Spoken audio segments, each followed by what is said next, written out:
Oh, Grand Rising, Mi5, my people, my family, my tribe. Let me not be so giant. Okay, there we go. Well, everybody, happy Tuesday and welcome to another episode of the Mi5 Show. I'm your host, Andrew Golden, and today we have a special episode because we're going to be featuring our very own, one of our leaders, Mr. Bryan Davis, and kind of diving deeper into his story. But before we go into that, I kind of want to go into like the story of MI5, what we are, and how we came to be. You know, MI5 is first and foremost. Oh, I think I don't have to do that because Mr. Bryan Davis is live with me right now. First, before I bring you on, Mr. Bryan, I'm gonna actually, you know, Bryan and I have known each other for dang, over a year now. It's definitely been over a year. And it is what a wild ride it has been. It started out as just being friends, turning into business partners, and now being a combination of both of those things. And, this man has tremendous leadership qualities, being a manager in the restaurant space for many, many years, which you'll hear about in a moment, and is always, despite having a condition that does not allow him to see, visuals in his mind. He's one of the most creative people that I know, and always is able to come up with, just solutions that are always very very easy to act on, and also an amazing Excel spreadsheet designer. Everybody, Mr. Bryan Davis, what's going on, bro? Hey, just in the nick of time. What's going on? Happy Tuesday. Yeah, man, I was gonna stall for a little bit and talk about MI5, but then there you appeared, and we're like, all right, let's go right into it. Bro, I was But driving the car and I was like, I'm almost there. I had the stream up on my phone. I saw the timer going down, and here I am. yeah, awesome, dude. Hell yeah. Well, how's your day been, bro? It's been we haven't really been able to talk too much today. What you been up to? Productivity, man. Every day, all day. That's what we can do, and that's what we get after, right? Hell yeah, bro. Hell yeah. Awesome.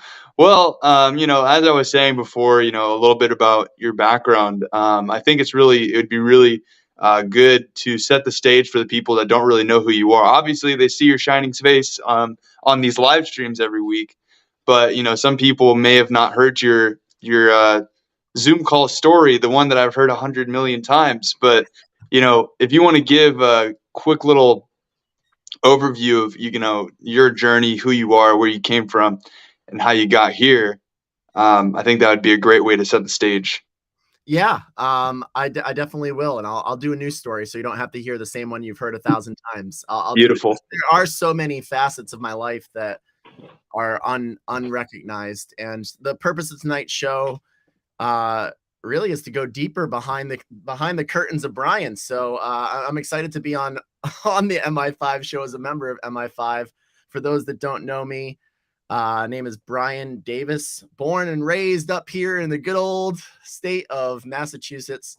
And about me, a little biography. It really boils down to coming up with the vision that I've created as my life from a very young age and living it out, and to getting to where I'm at today. And I'm not going to go too into depth of that because I know that Andrew and Eric are probably going to ask a lot of questions surrounding that. But who is Bryan, and where do I come from? If I had to answer, a little bit around me, I've always been a lover of people.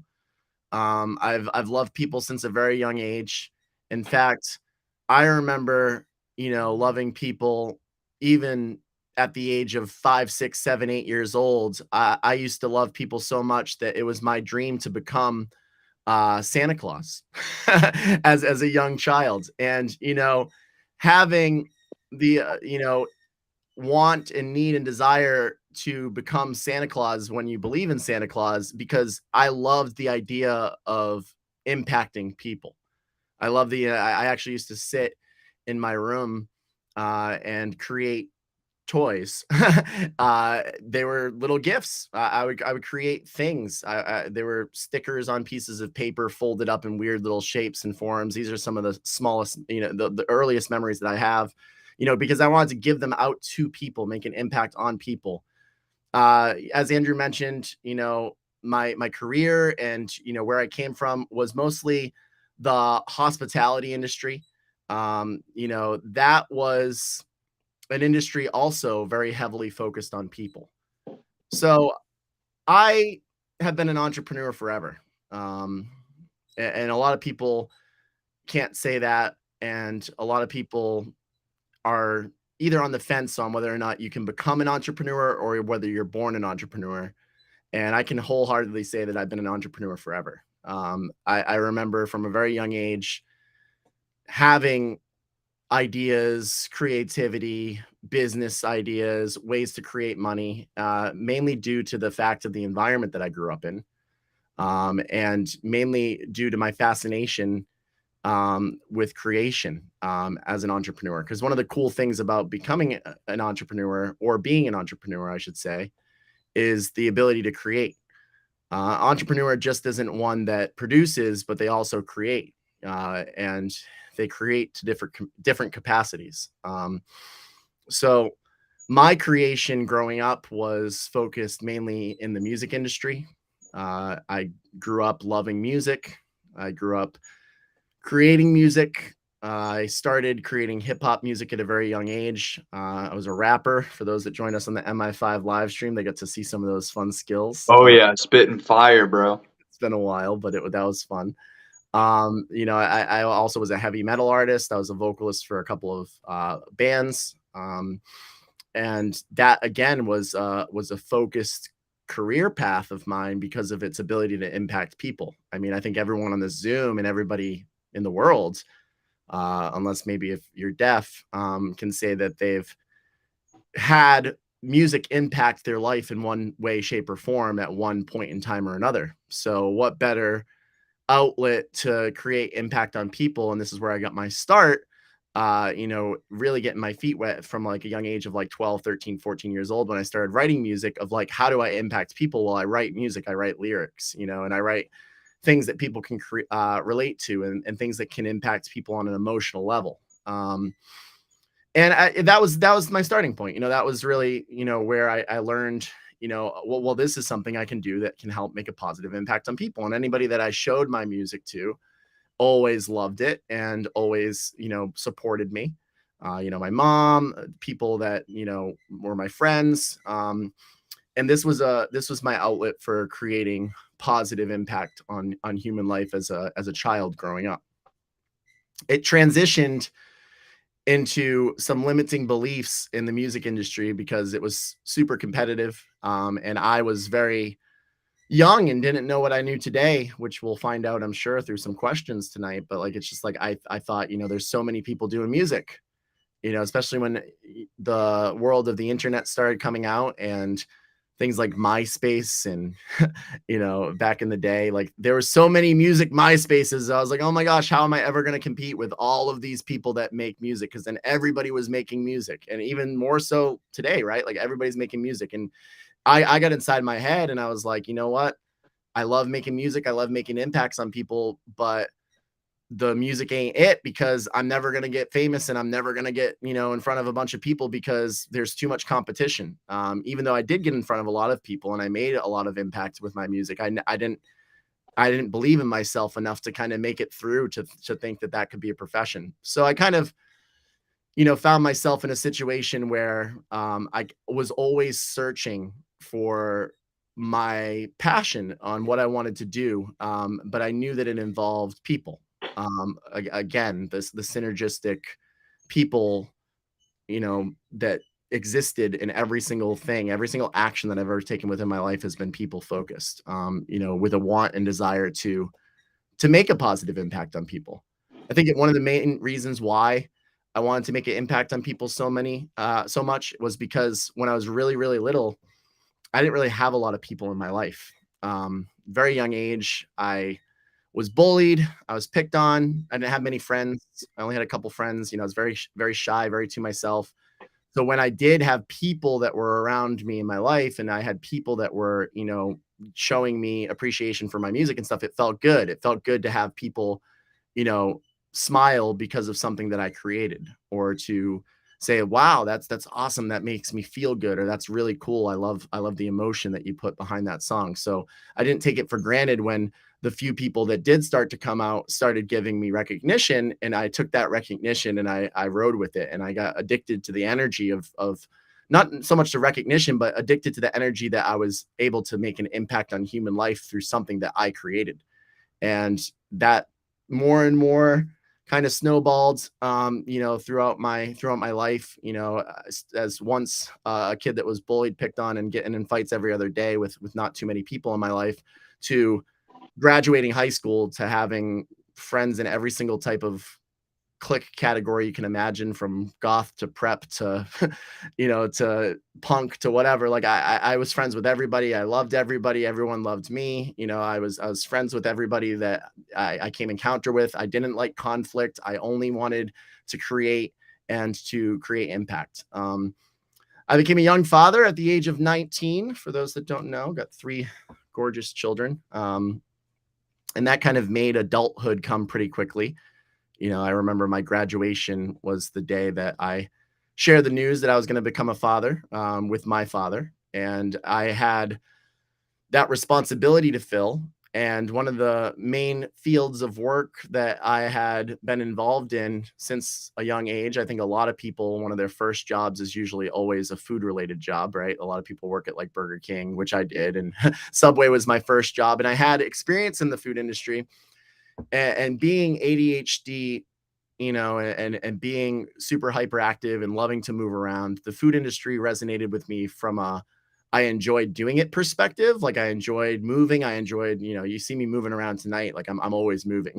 So I'm always bouncing. You ask these guys on Zoom, or you see me on these things, I'm just like, no, it's just like moving my hands. But like, the restaurant industry was great because it allowed me to enjoy the activity of moving, staying busy, doing multiple things at one time, kind of filling those ADHD buckets. But it also filled my buckets of people and making impacts on people, because you got to put out a product, food, which is another thing that brings people together, and watch people enjoy it, or watch people get impacted by the experience that you created for them when they got to go and enjoy a meal.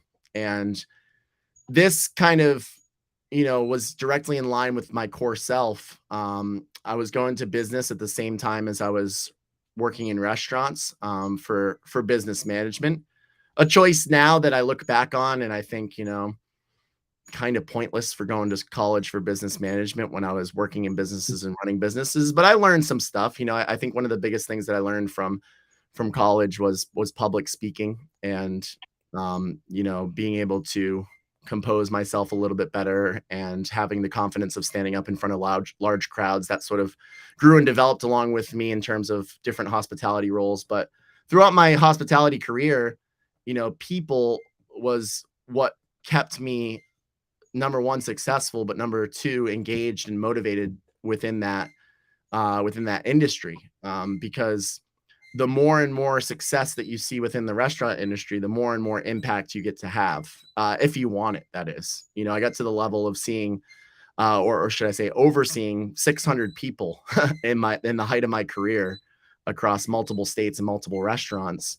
And that's a lot of people to be impacting through your leadership. In addition to the thousands and thousands of guests or customers that came to the establishments, I had a 600-person team that worked in the restaurants, and then thousands and thousands, tens of thousands of people that I met along the way that visited the restaurants that I worked for. And that fulfilled my bucket of making positive impacts on people every day. But I always knew that there was something outside of that that I could that I needed to do. I knew that creative element of me, again, that entrepreneurship element of me, knew that I needed to do something outside of the 9 to 5. And I didn't know what that was.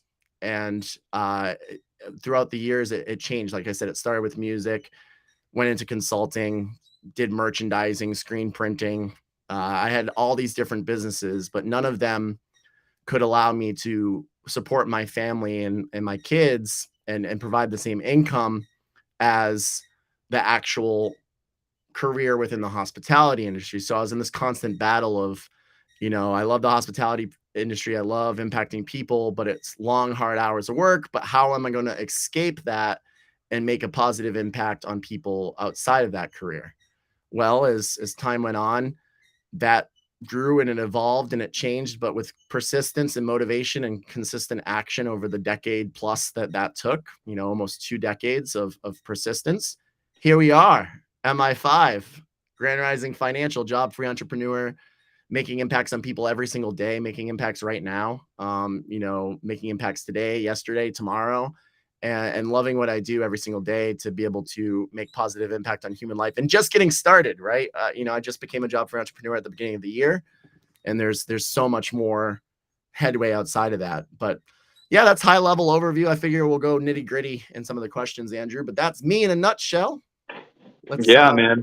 Yeah, I mean, your story is very interesting to me, because for a while I didn't actually understand the level of I don't want to like say control, but power that you had in the restaurant industry, and the actual oversight that you did have. And like, I can't remember when it happened, but one day we kind of had a conversation, or you may have mentioned it on like just when you're telling someone new your story. I was like, oh wow, like this guy actually ran like a whole freaking thing. Like I thought you were just like a manager at Starbucks or something. Like I know that you did that too, but like it actually is very fascinating to me just because like the level of leadership that goes into that is a tremendous amount. And I think that the lessons that you learned through that have surely and undoubtedly carried on to what you're doing now. And it's like it's super I learn from it like all the time. When we had that experience with Grand Rising, where we had to, you know, make some modifications to the team and everything like that. I was like freaking deer in the headlights. I was like, bro, I don't know what to do. Like you saved me, bro. Like that kind of experience is invaluable and priceless. And I actually my first two questions actually are kind of around that. I just want to like touch briefly on that aspect of your life because like I said, it actually is pretty fascinating to me. And as the interviewer, I get to go into any piece of Bryan Davis's life that I want. So, taking the opportunity. Um, yeah, man, I'm interested to know, what was one of the most significant impacts that you made on an entire team once you came in as the leader? Like, what kind of changes were made that were noticeable, that were a part of your either leadership style or your attitude or the way that you empowered people or something like that. And how did you what was the impact that you believe like rippled across that team afterwards? Yeah, I think that there's a lot of different teams that I've had throughout the day, right? And each one is a different scenario, and each one's been a little bit different. There were teams that I needed to go in and completely gut from the inside out and get rid of every single person on them and start from scratch as a clean slate. There was teams that were in a little bit of a rough position, but I was able to empower and uplift and develop and form them into a much better, team than when I first got there. And then there was teams where I had the luxury of literally building them from scratch. I'm talking, so for those that don't know, I opened over 30 new restaurants, new restaurant openings, which is something that's pretty pretty proud accomplishment of mine. It's just like this is a brand new restaurant, so there's nobody that's there. You're in charge of the hiring, you're in charge of the staffing, you're in charge of placing your team members, developing it, coming up with the systems, new emerging markets for brands. So the one story I'll talk about in particular will be that last scenario, which is that making a positive impact on a team that is brand new that you had to build from the ground up. So I worked for the last, well, not the last, but the last one before the pandemic, before I had my massive awakening, which was the pandemic, the COVID-19 pandemic, was the Honey Grow team. This is a team where I was recruited for it heavily. I remember, actually, it's funny. I was very happy at the job that I was at. I loved it because it was a farm to table concept. You could create items on the menu, but I was recruited for this by like 5 different people that are like, bro, like, we've heard how good you are. We know you're running a massive operation in Kendall Square. We want you to start and build a team for Honeygrow. And I was like, what the heck's Honeygrow? I was like, oh, the hell heck Honeygrow. So they actually ended up, like, after a while of harassing me, talk about the universe and the law of attraction, dude. Like, I don't even know. I've never even told you this story, but like 4 different people reached out to me. I'm like, yeah, it kind of sounds cool, whatever. And then finally they're like, hey, listen, we have people flying up from Philadelphia because they're a Philadelphia based company. They weren't in Boston. And they were like, we want you to interview with the vice president of operations and the vice president of human resources.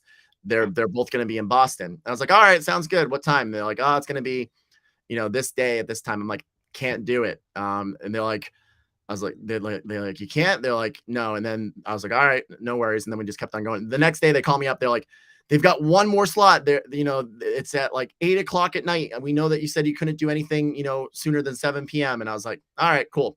So I go to the train station, and well, I go to the interview. And I'm like, nah, I'm not going to go. So I decided to go to the train station instead. And I'm at the train station and my train's delayed. And I was like, okay, well, I got an extra, hour on my hands. Might as well just pop over to this interview real quick. I showed up. I didn't know anything about the company at all. Like, I had no idea what the heck Honeygrow was. Like, did no research. But they loved me so much that they called me back the next day and they're like, you have to meet with the other manager that's going to be opening up the Boston market. We'd like you to partner with her and open up the Boston market. Her name was Rachel. She's actually a mentor of mine and a really great mentor and friend, still to this day.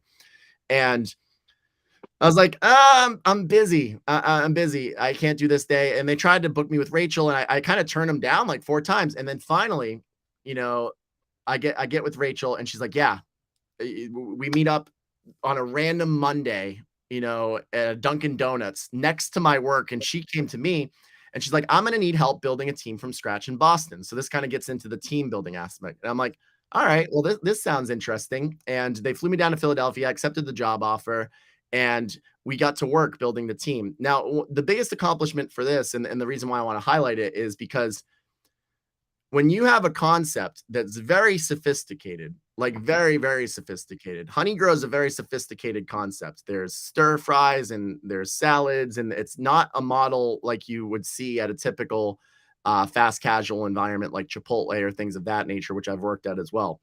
It's a very sophisticated model with a lot of nuances. You order on screens. There's multiple different screens. There's tickets. There's workflow. There's all these moving parts. Having to build a team from scratch in a market where there are no other locations to learn from was probably the most revolutionary, experience of my, not even just revolutionary, just the most intense experience of my existence in the restaurant industry. Because imagine if you've never seen a Burger King before and they just opened up a Burger King in your neighborhood and you had to hire a team and you had to teach all those people how to even work inside of a Burger King, but there's nobody that knows anything about the concept, but it's not Burger King. It's actually super sophisticated. So that's what this was, is like nobody knew anything about Honeygrow whatsoever. And all they knew is off of me, off of my vision. And why? Because I flew down to Pennsylvania for a month and I stayed down there for a whole month for my training. And I only had 4 weeks to soak in every single thing about this restaurant concept to be able to bring it back and regurgitate it to a team that had never stepped foot inside of a Honeygrow ever up in Boston. And so what I did actually while I was down there for a month is I would work in the restaurants during the day. And then at nighttime, I would take my car and I would drive to all the other locations in Washington, D.C. and in Maryland and into New Jersey and to Delaware. I'd drive to all the other locations and I'd go in and I'd ask every single manager, what are you doing here? What are some tips that you have? What are some techniques that you have? I'd take pictures of all the different systems that they had and different setups that they had, because again, this is a very sophisticated model. Like, you have to cook noodles really fast and they're only good for like 30 seconds. And so teaching that team was challenging to say the least, because you're talking about not just one restaurant, but we went on to open 4 restaurants in 11 months in the city of Boston. Wow, that's wild. So I had to teach 4 teams, 4 different restaurants back to back to back to back. 2 restaurants opened up within a week of each other. Oh, and 2 restaurants were Mini Grow, which was their sister concept, which it was even more sophisticated and a completely new company concept. And then 2 Honey Grows and 2 Mini Grows. So they were both, it was intense. But I think it was a very proud moment of mine of like, number one, I got to hand pick and hand select every single individual, hosting thousands of interviews, job fairs, training the people, coming up with the vision of what we wanted Honey Grow to look like in Boston, and making that the best market in the entire company for Honey Grow. We surpassed all of the other markets, even the original markets in Philadelphia. And the way we were able to measure this, they held an annual retreat for the general managers every year, where we would go off to a place and we'd all get together and all travel. And they give out awards, who's got the cleanest restaurant, who's got the most catering sales, who's got and my team won 6 out of the 8 awards given out that night. Wow, nice. And that, that's just kind of a testament to the development of the team. I couldn't have done it without them, and they couldn't have done it without me. But it's just a matter of working together. And we went from a place that never knew what a Honey Grow was to redefining what Honey Grow actually was as a whole. We actually ended up, just because of the standards that we had set, we ended up completely redefining their entire brand, recreating their entire company from the ground up, in the expectation of standards, efficiency, cleanliness, speed, employee training, hospitality, how to engage with guests, storytell, make it a memorable experience for every single person that walked through the door. So much so that we actually ended up, and I say we because it was Rachel and I, my mentor, and she still to this day is still dominating over in the Honey Grow world. She's opened up so many different restaurants with them. I touch base with every once in a while. It's so nice to hear. But yeah, I mean, that was a team where it wasn't easy. We went through multiple general managers, multiple shift managers, multiple team members to get it exactly what it was, because you're dealing with people.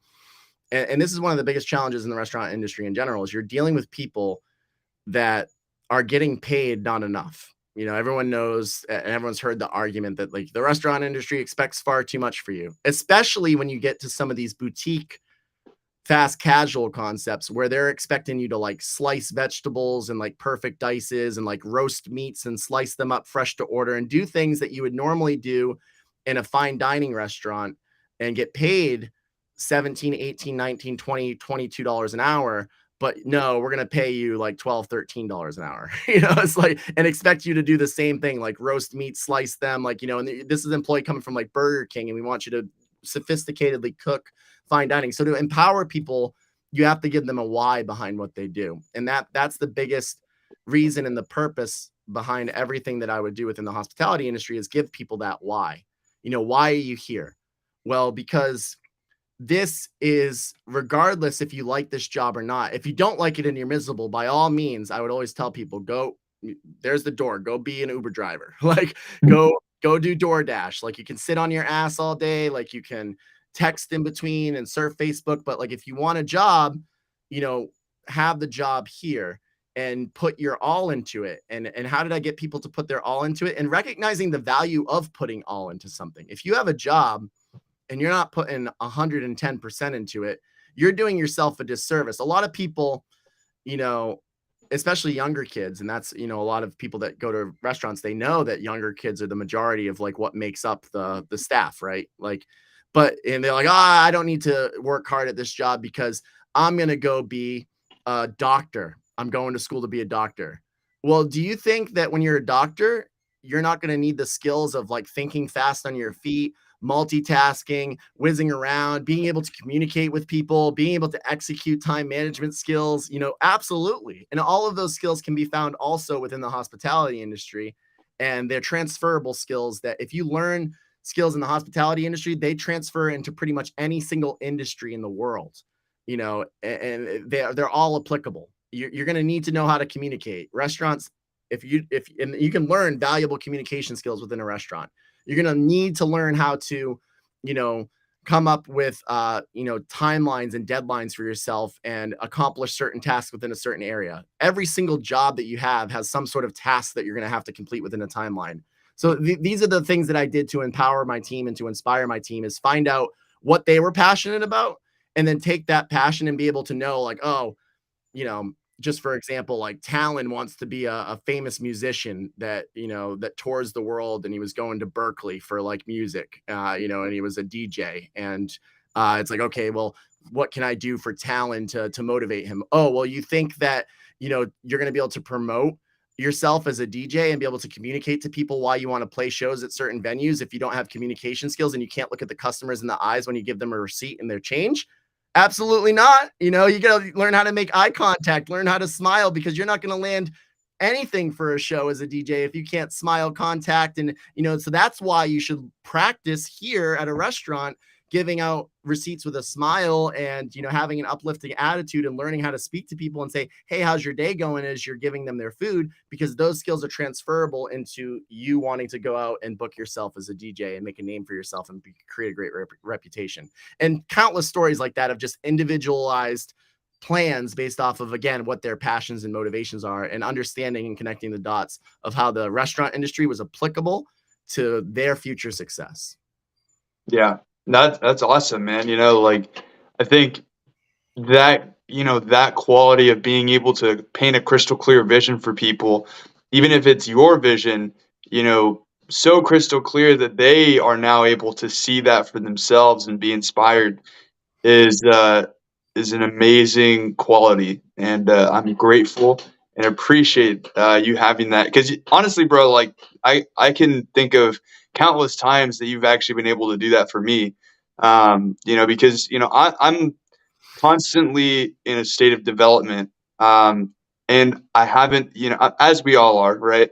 Yeah. And I haven't really been in a lot of businesses. I haven't done like, dude, I've had like 4 jobs before, you know, and then I went to entrepreneurship, and I've, you know, done a couple things.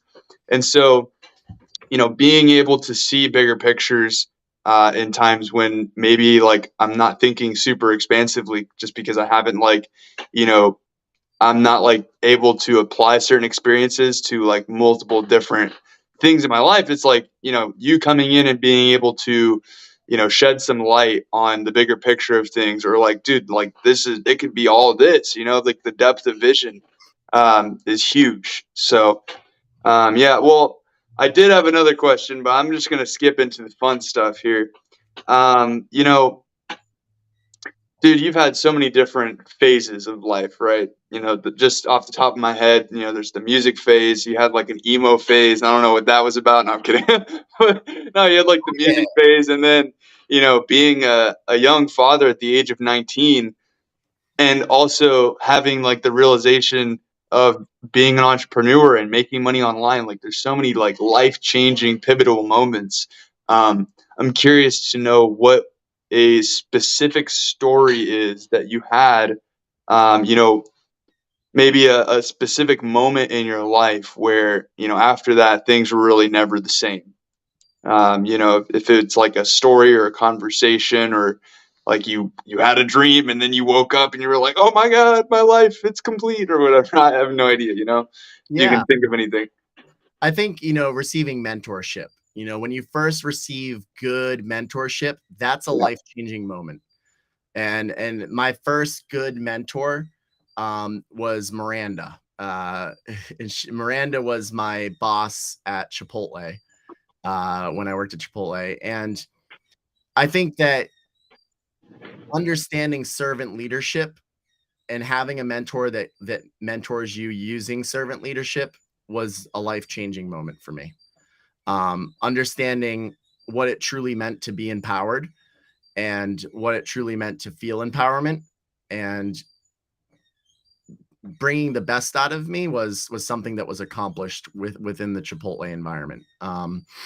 You know, don't get me wrong. I think that I for my whole life, I've always been this intense, you know, and whatnot. But like when you get a good mentor that leads you from a servant leadership perspective, it just rocks you on your feet, because you recognize that somebody can care so much about your success, that it's so important to them, that they're rooting for you, and experiencing that is life changing because you don't want to let them down.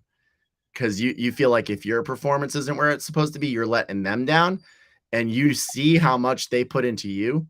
You know how many hours they spend developing you, how many hours they spent teaching you, coaching you, mentoring you, and you don't want to let that down. And I think that's life changing. If you don't have a mentor, if you've never had a mentor, this is something that everybody needs to experience. And there's a difference, right, between a mentor and a boss, because before that, this is 2005, no, 2014, 2000, no, nope, sorry, I'm lying. It's like 2012, 2011, 2013, that range.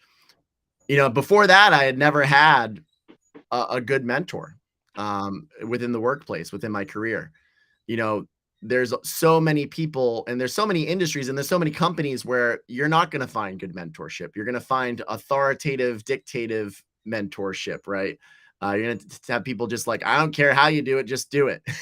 Yeah. Or like, I need this done at this time. Like, I'm the boss. Like, you want to get fired? Like, but having a good mentor that's like, hey, listen, that inspires you the same way that I just spoke about how I used to inspire my people. That was a changing moment of my life. When somebody actually cared so much about me and so much about my success and developing me and wanting to see me grow, wanting to see me become the best version of myself, that it sets you on fire.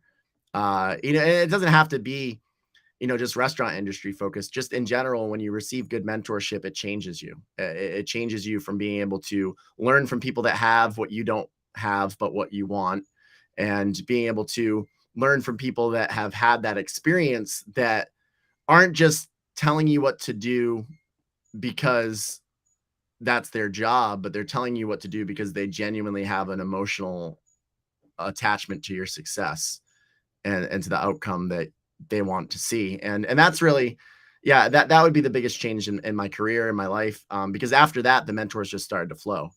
I started to get mentor after mentor. I started to seek out mentors. I started to know when I would work for companies, if it wasn't the right environment, if I didn't have that in the company, I would actually start to look for a new job. Because like, if you're not getting mentorship within your career or within your profession, well, then you're not doing it right, because you're not going to develop. You're going to remain stagnant, or you're going to remain enslaved to those that, don't care about you and aren't trying to empower you. They're just trying to get productivity out of you. But if you're in an environment where you're being mentored, everybody's really enjoying themselves to the fullest of their potential. Yeah, 100%.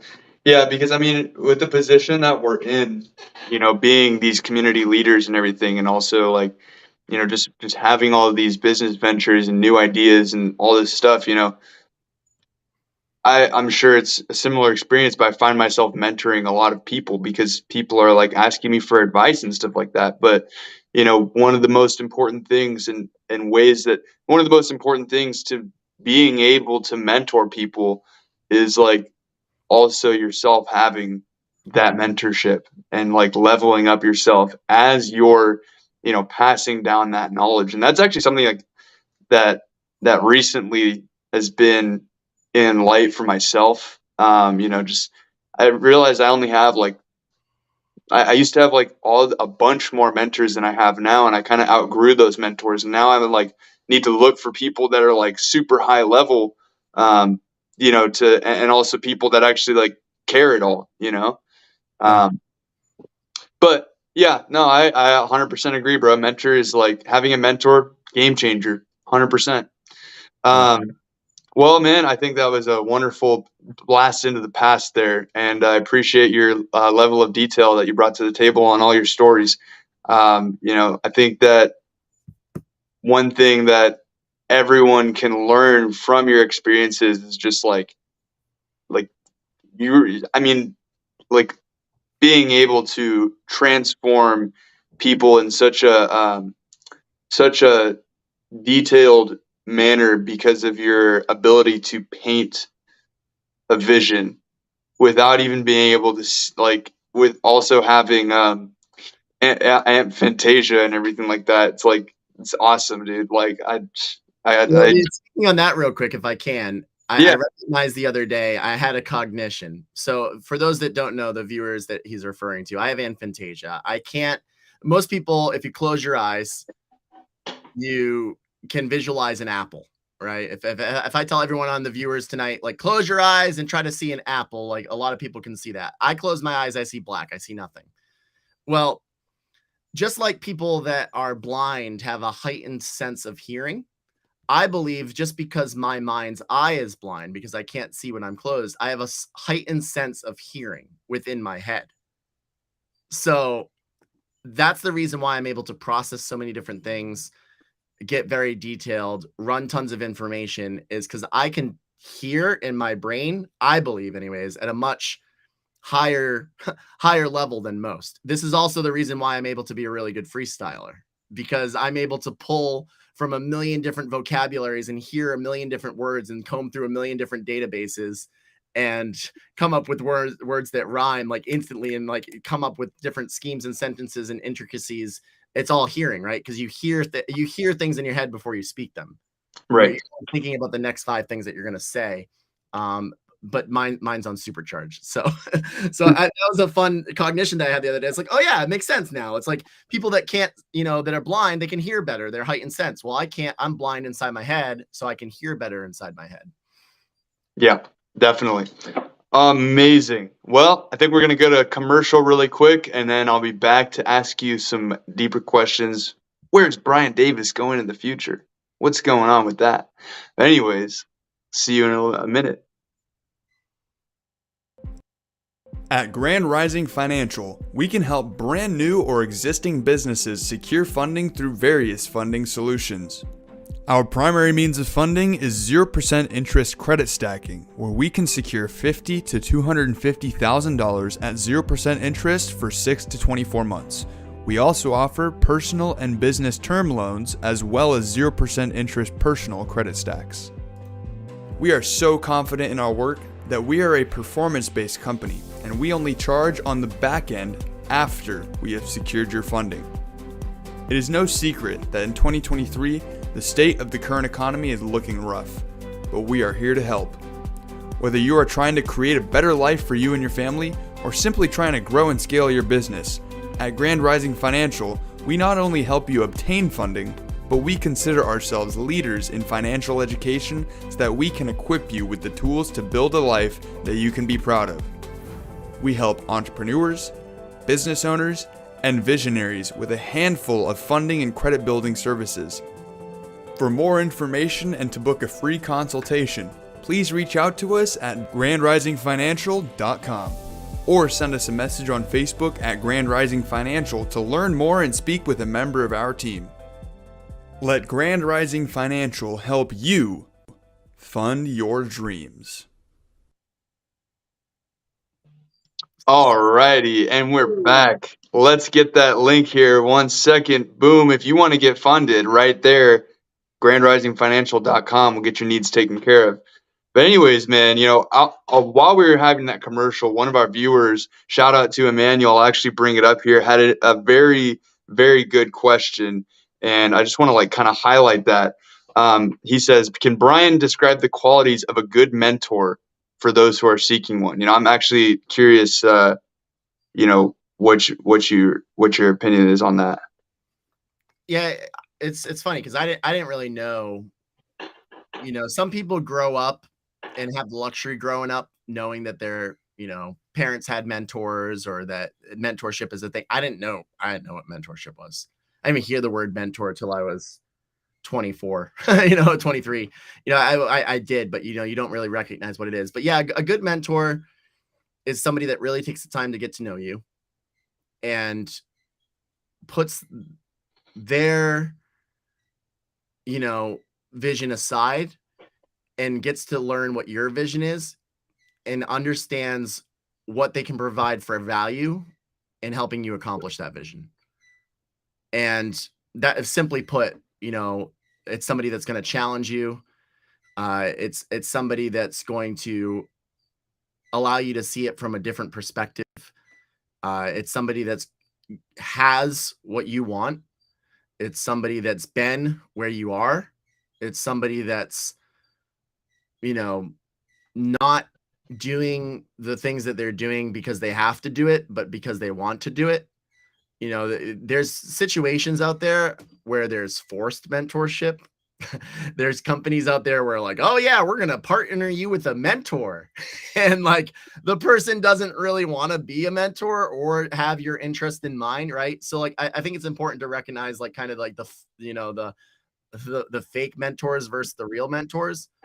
A good mentor is really going to have your best interest in mind, and they're really going to put your success as the number one priority in every single engagement that they have with you. They're going to challenge you along the way. They're going to set goals for you. They're going to, give you the real, raw, authentic, genuine truth, even if it hurts sometimes, even if it's not, it's tough love, if you will. It's not always rainbows and butterflies. There are times where you may hear things that you don't want to hear. But that's part of mentorship is recognizing that those are areas for growth. Those are the great qualities to have within any mentor. Dude, I would pay thousands of dollars for somebody to tell me the things that I don't want to hear. Because Yeah. like, who else is gonna tell me? Like, what the heck? Will pay very high dollar amounts to have someone tell me the raw truth because that's something that you just can't get enough of these days. And to have somebody, analyze your life from a higher level perspective of like being there and having done similar things, having overcome the challenges that you have, and having them kind of like take a peek into your life outside looking in is invaluable. It's like, and it's actually pretty cool that you can pay for that. Yeah. And I'm totally down. It's not the most common thing in the world to just find somebody along your path or actually you'd find people, but like find a lot of people who are willing to do that, just like out of the goodness of their heart, because some of those very high, like especially like as you go along, those high level people, they're busy, like they've done mentorship before, and like their time, quite honestly, is worth the money. And so, if you really want to get their full attention, you got to like fork it over. But I think that someone who's really like, it's also, you know, you got to think about the fact that like when you're ready to pay, you're ready to commit. So like if you're willing to put forth your hard-earned money towards that level of mentorship, I think it just proves to them just how serious you actually are. And they're like, okay, he was willing to pay $1,000 for my advice. Let's do it. I'm down. Like this guy showed he's serious. Well, So yeah, there's that and the mentorship. And then, unfortunately, and I can't speak for all industries because I haven't worked in all industries, but unfortunately, like a lot of people aren't satisfied with their jobs, right? yeah, Why we're here at Mi5. And because of that, it's really hard to find a good mentor within the workplace because people are either A, miserable at their jobs as your boss, B, you know, they are in it for themselves, and their development and their raise and their next step, and C, uh, they're not going to be passionate about teaching others because they're not even passionate themselves about what they're doing. yeah, And to find somebody that truly loves what they do in the workplace, I mean, most of the people on here as viewers and in general can probably agree that everybody's worked in a place where people don't like what they do. It's very rare to find an entire work environment where everybody loves what they do, unless you worked for me, of course, in one of my restaurants, because I didn't tolerate anything but it's like, but yeah, no, I mean, it's like, it's tough. But when you find that, you may have to go a lot of people, it's a big deal getting a job. It's uncomfortable to change to a new job, but I encourage everybody, like, if you don't have a boss that is mentor worthy or capable, or somebody that you can turn to within your organization that's mentor worthy or capable, it's not the job for you. Go find another company. Because you're just wasting your time in that environment. yeah, that's facts. Teresa is spitting facts here. 90% of people don't like their jobs, and it's like it's really true. Yeah. It's really, really true, which, following back to your story there, about being in the, restaurant industry, it's like, being aware of that and being like, "Hey, man, if you don't like this job, go be an Uber driver," like, you don't have to be here. You really don't. You have the free agency to choose where you work, but let me tell you why this is the place to be, you know? Yeah. And that's dope, dude. That is super cool. Um, so we're coming up on the end here, and everyone has heard your story from the past. They've heard the lessons that you've learned along the way, and of course, if you're in MI5, you know what Bryan Davis is up to these days. MI5, Grand Rising Financial, closing real estate deals. We're out here just making moves.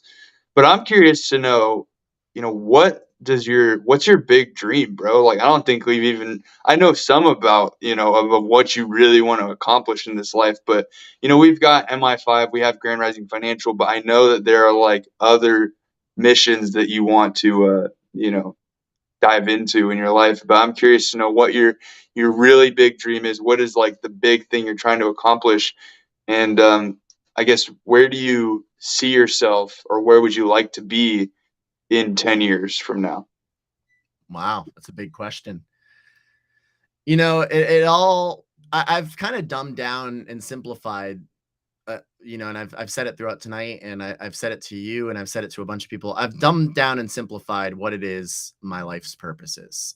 My life's purpose is to make positive impacts on people. And I'm blessed and fortunate to be able to do that every single day right now. And I think just like the restaurant industry, getting up to like 600 people being able to be impacted by me, plus tens of thousands of customers. I hope to one day, 10 years from now, take the amount of people that I'm impacting and magnify it. And not even just 10 years from now, because we're going to do that this year. We're going to do that, in the next 6 months. But yeah, the big vision for Bryan is to share memories, experiences, and moments with people that I love. Um, Travel and see the world and meet as many people as I possibly can, make as many impacts on as many people as I possibly can, because it just feels good, and to become the best version of myself. I think there have been times in my life and phases in my life where, because of my extreme deep love for people, that I've put people before myself, and that I've actually prioritized people before my self development. And that's one of the things that I think, if you look into Bryan's future, the next, 6 to 12 months, is recognizing a higher level of self-development from an internal, external, physical, emotional, mental perspective.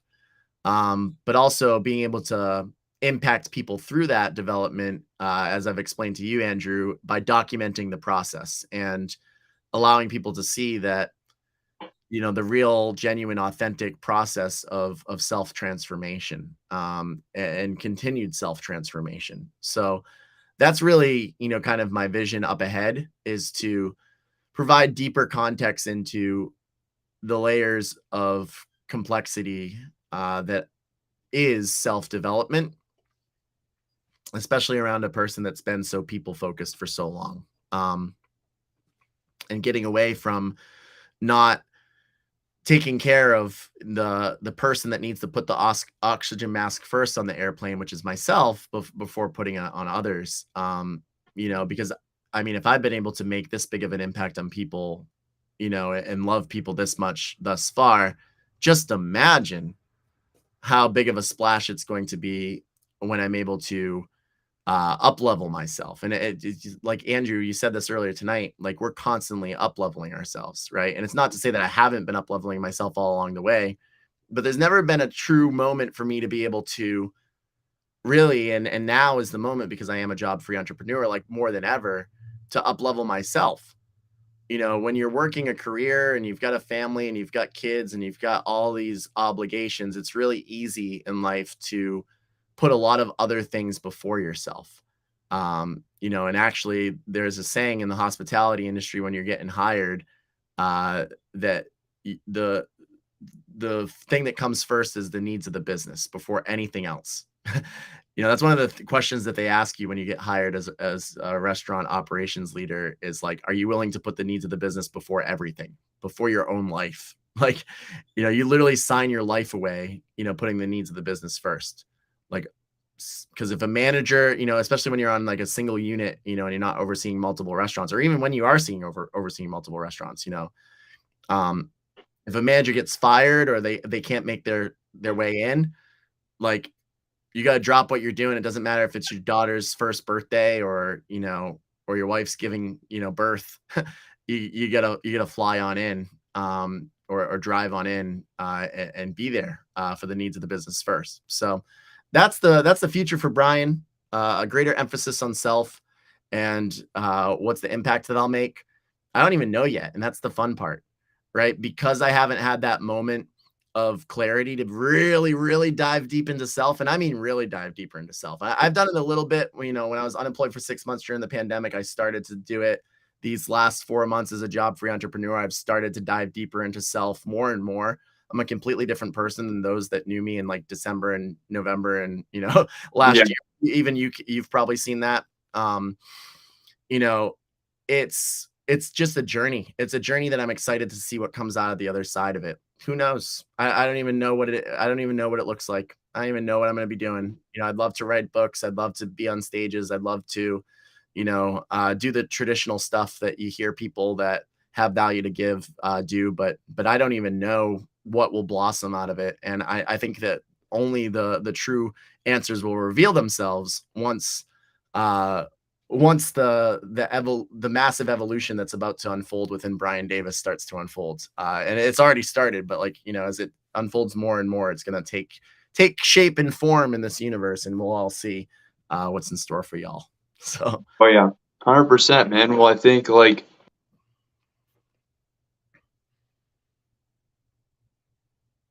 oh man, we lost Andrew. 100%, man. So, well, everybody, hello to the 6 viewers that are here, minus Andrew. I'm sure he'll log in really soon. But yeah, I mean, the biggest thing for me is having the freedom to make impacts on people every day is keeping me content and happy right now. I'm blessed that I get to wake up every day and make that impact on people. Here comes Andrew again. But who knows? what's up, bro? Future My will look phone like. kicked me out. Didn't let me answer my last questions. Sorry to cut you off. I don't know what you were saying, but I was um, just keeping the crowd entertained, bruh. cool. Yeah, no, I was just saying like success is cooked in a crock pot, not a microwave. You know, takes some marination. Takes Marin, some marination, and also great and world-changing ideas are cooked in a crock pot. Those are slow cooked, well, bro, and didn't you get a free crock pot the other day? So I did. You are Gucci, man. You're ready to rock. No, I yeah. did, man, and guess what? I made some badass crock pot chili today and ate it with my friend. I was like, "Bro, you gotta come over. I got a crock pot." No, that's so So, true though. The crock pot is a great analogy. It's yeah. it's a long game. Yeah, 100%. And people like Harrison Ford, the actor, Han Solo. He didn't hit his big break till 40. Colonel Sanders famously didn't make it. Didn't have his big break until 60 plus. Tons of other very very successful, well known people. Didn't really have their big idea or big moment in time. So like way later in life, and so you know, I even think that you may be trying to, manifest, and I don't really like the word manifest is such a buzzword. We say it all the time, but you may be trying to create a certain reality for yourself that you might be, having the necessary vibration to create, but it might not happen until your next lifetime. It's like, it might not even happen in this lifetime that you actually accomplish that thing. But just being grateful that because you're on the path, you're on the mission, that it will happen. It's inevitable. Persistence truly is unbeatable. In every way, it's unbeatable. Persistence. Whether you actually do accomplish the mission that you're on, or through you just continuing to excavate the beaten path, inspiring others to even start, and Yeah. creating amazing stories. It's game changing. Well, So all I can say is I'm happy and content right now. And amazing. that's one of the things that I think that, I fought so hard for this. I fought so hard to be able to, get to the point where every day I just get to wake up and do as I please and be able to make positive impacts on people. And Yeah. as far as I'm concerned, that's enough. That's enough for me. I make positive impacts on people on a daily basis, and I get to wake up and do as I please and have as I please and go as I please. And that's kind of, you know, that feeling of contentment is something like you said, sometimes it takes people years and years to get to that point. It's because sometimes people are stuck for years and years not being able to wake up every single day and do what they love. And Yeah.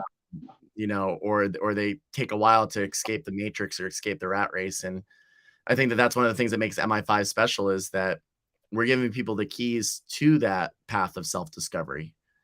Because a lot of people, I don't really think you can fully discover yourself until you have the ability to remove all the distractions of the world that we live in, the bills and the job and the responsibilities, like remove all those obstacles that, we've been taught and conditioned that we have to give up, like, you know, 80-90% of our week to all these things. But like, imagine if you don't have to and you just have that time freedom. And that's why time is the most valuable currency and the most valuable asset in the planet. And that's where the true evolution and the development and the recognition of self and what your value is and what you're capable of comes into view. Yeah. Amen to that, bro. Amen to that. Amen. Hell yeah. Well, last two questions here, and these are the fun ones. If you could be any part on a bicycle, which part would you be and why? What's funny is that's the fun question that we ask on here. That's also one of my interview questions, when I interview people in the restaurant industry. And I the funniest answer that I ever got before I answer my answer was I'd be a seat because everybody likes to sit all over me. And I was like, oh my gosh, that's kind of depressing. But no, I mean, if I was going to be any part on a bicycle, uh, and why, I would definitely pick the horn. Loud, and you got to just watch out because I'm coming. That's right. Love that, dude. Yeah. That's awesome. All right. Well, also that's true for anyone that doesn't know this guy. This guy is loud and proud. Grand rising every morning, man. That's right. That's right. If you only had one food to eat for the rest of your life, and this food, it'd be completely nourishing. You don't have to worry about anything. It's like, oh, it's like if I chose bacon and it's like unhealthy. Like this, it's gonna be healthy. Whatever you choose will have all of the micro and macronutrients essential because this is a magical food. Mm, Um, what food would you choose to eat for the rest of your life? It's a great question. I know it's kind of hard for you because you're such a foodie, but Yeah, gotta I ask. love, I love a lot of food. Anything pasta, Italian dish related. So I could do lasagna or like stuffed shells or spaghetti meatballs, chicken piccata, lemon orzo chicken. Any of the pasta dishes will do. That'd be delicious. Oh yeah. Yeah, 100%. Cool, man. Well, I just want to close it out by expressing my gratitude and appreciation for you in my life. I love you, man, and I'm really grateful to have you as a friend and a business partner. And I'm just really excited to see where things go, bro. We're on the brink of something really amazing happening. So, yeah, man. I mean, amazing is happening around us all day, every day, but there's Oh yeah, just so much abundance. And I love you too, man. It's been such a blessed journey thus far, and here we are, the MI5 that's show, right. episode 14. I mean, gosh, it's fun to be on our own shows. I think we all should be on here at some point or another. So Yeah. thanks thanks for interviewing me, man. Diving a little deeper into the world of Bryan. Hope we gave some context for the viewers. Yep, 100%. Yeah, I think that's a good point. I think that, well, the some context for everybody about why we did this episode tonight is just because we simply didn't have another guest to bring on. But you know, whenever that happens, it's not really like panic mode. We don't have a guest. What's going on? It's like we got some awesome guests right here, bro. Like you're looking right at one. So we just sort of like let's have a conversation about each other. Cancellation. Let's get on our toes and get innovative. Yeah, no, it's been nice. So yeah. Yeah, and we'll sprinkle these in as the opportunities arise. Because it's not the last time this will happen. But hey, we make the best out of every situation we're given, and that's that. So, with that, everybody, I don't really have the wheel of abundance at hand at the moment, which we're gonna fix for the next show, 100%. But I just, we're gonna resort. It's been pretty crazy out there in terms of like the all the hurricanes of opportunity and the firestorms of gratitude and everything like that. So, as the official Mi5 weatherman, I just want to remind you. To grab your umbrellas because Mi5 has taken 2023 by storm, baby. Let's go! Everybody have a wonderful rest of your night. We'll see you next